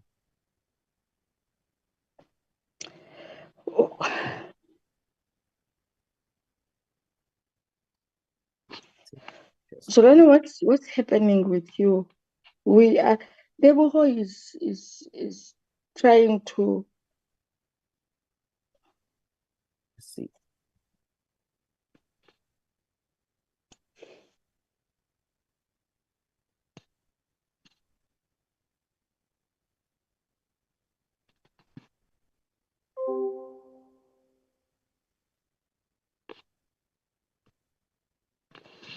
If we've got a problem with network, can I make a proposal, honorable members, that we deal with this in our next meeting, because I think there's a serious problem of network and connectivity in here where the staff is situated. If then that is fine with you, it then means we adjourn our meeting. We'll deal with these minutes in our last meeting, in our next meeting, which will then be the 28th. Agreed, Chair. Thank you. Through you, Chair, can I say he's not getting through? So I concur, Chair. Zolani, you are not Yes, a Chair. member. You are not. I was talking to members. I don't understand, and I don't understand your conduct today. I was talking with members, and I was then expecting members to say yes or no, not you. And just in the middle of a member speaking, you just come in. Can you please behave and respect the decorum of the meeting? Are we all members in agreeing that we'll deal with minutes in our next meeting because of the product of the challenge of network? If then we are agreeing, members, our meeting is adjourned until we meet on the 28th. Thank you very much. Thank you, Chair. Thank you.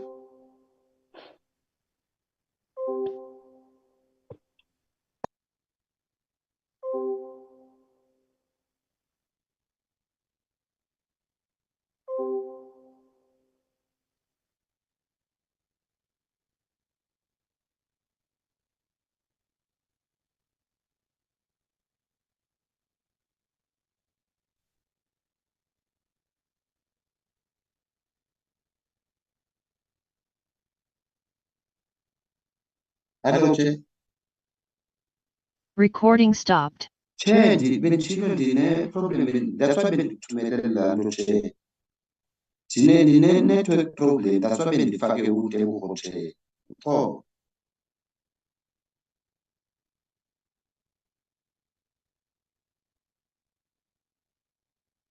Hayi, ndicela uxolo, Chair. Ndicela uxolo, Chair. No, Chair, sorry.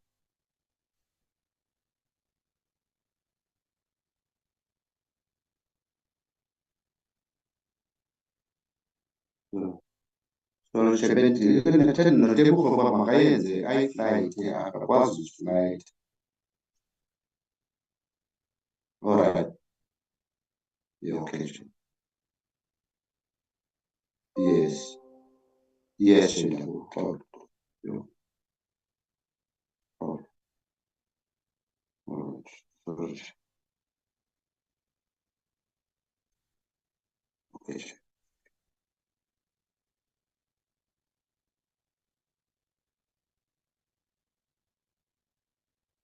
Ucawu Chair. Uthe ndizawufowunela wena, Chair.